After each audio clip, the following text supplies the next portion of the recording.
please, this is a report from also listen first because now as Nandame abatagoso e wolo na agba egbe ya mana enwere m okwu after ka igesialo the report then I will say something. Because information. Nigerian army ha bịago Ọsụn, a na-ekpota ha n'Ọsụn with armored car right now as I'm talking to you right now. Ebiala Ọsụn kịta na side ebe a na-akpọ Ogwugwu Ede all side fano. A na-ekpota ha every day by day. Ndị na-abịa, they are planning heavy attack, heavy one. Because as I was saying before, because kita only jirikwala new. And I was with kita na also heavy fighting now. Asian armored car, fighter jets. Oh, here gauge for now one day buying because on your like very careful. Everybody be very careful, please. Also now they're very hot. They are fighting seriously here now. Thank you. All right. If I be finna men currently now, no so. Again, until.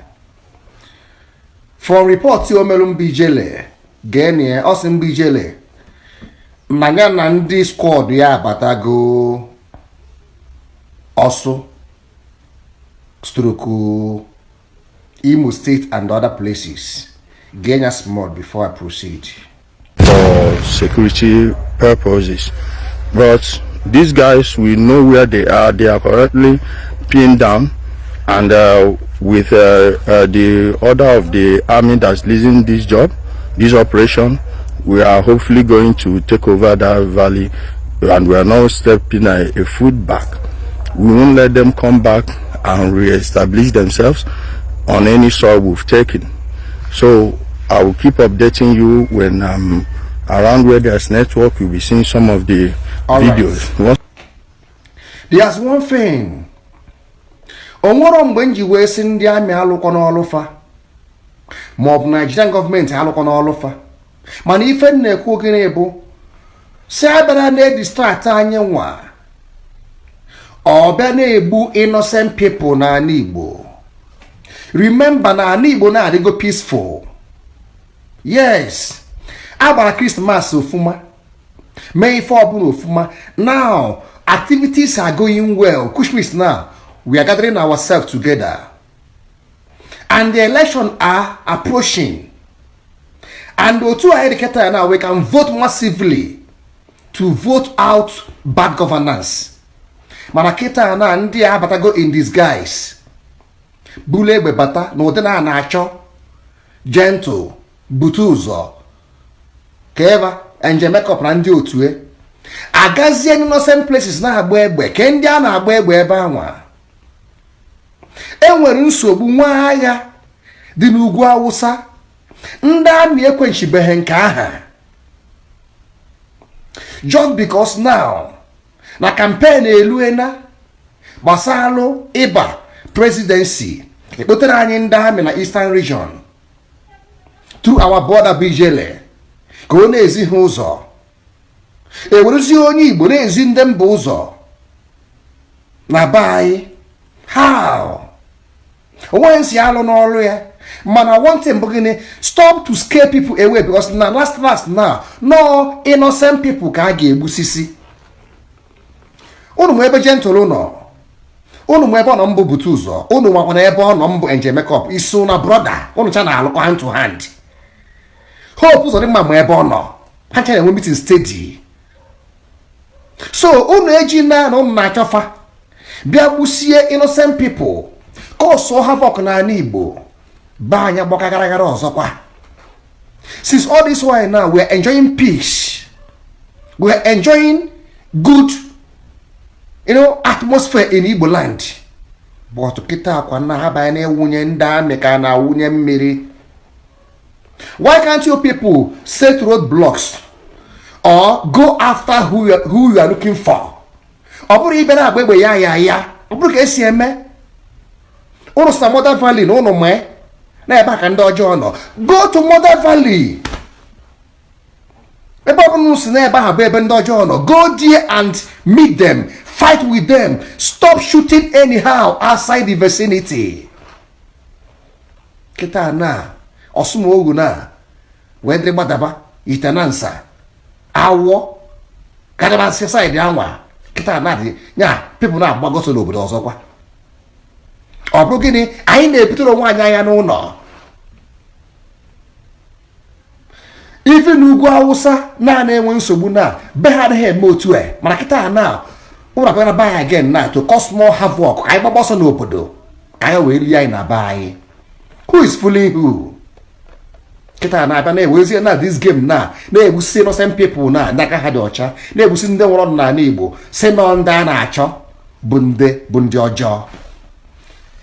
There's one thing we have to know. Let us know how to help our land. Afun list ewepụtalụ as ndị na-sponsor Boko Haram. Onweghị ofu onye n'ime ebe onye bara uru. Ọ bụrụ si ụmụazị agụọ na-agụ, which is lie. Ọ bụrụ ndị anwa. Ndị ugwu na-ezowe nwanne fa, ndị Naijiria na-ezowe nwanne fa, mana kịta na ị ga-afụ n'ala Igbo na ọzọ kịta na-akpọ ofu onye ndị gbara agba. Ndị agha bụ ndị ụrụ mọnwụ ji wee dị ebube, egbusie ha one by one, bo ha ofu ebubo ma sị na ha ma ndị na-eme ife na-emenụ. Ị ga-asị na enweghị jentụl bụ ụnụ ma jentụl, mara ebe ọ nọ, mara ihe gbasara jentụl, mara mitin unu mere together with nyanwa.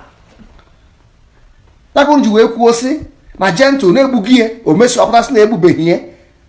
Ha bụta ịchụ jentụl na ndị otu ya bịazie na obodo ndị mmadụ na-agba egbe enyi ha aghaghị agha, people na-agbazi ọsọ.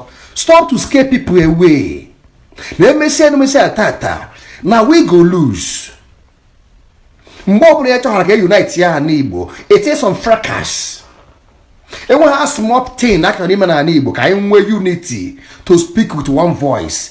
Abịakọsasị anyị n'ibe ndị be ya na aghọta gị bụ aha na-agba. Kịta na ndị Yoruba bịara na jikọọ onwe ha ọnụ kpọta Igbo ha back.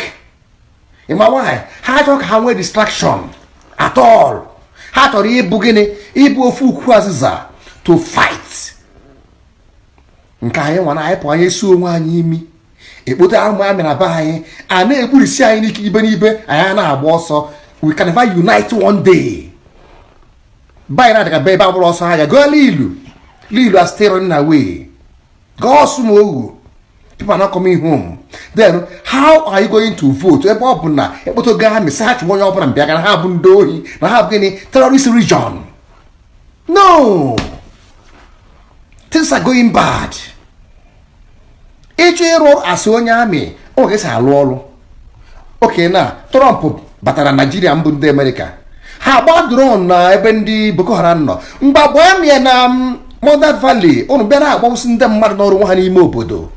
Na-agba egbe enyi ha na-eyi ndị nna egwu ha kwụsị ịga farm. All the very bad. All the very, very, very bad. Watch the video from Ijele. You can see it's been quite deserted a long time ago. Straight down there is Osui Tukwa. If you are going towards Odmeje's house and they go to market, straight down there is straight to Osumohu. As you can see, so many buildings here. All the buildings, the roofs are all gone.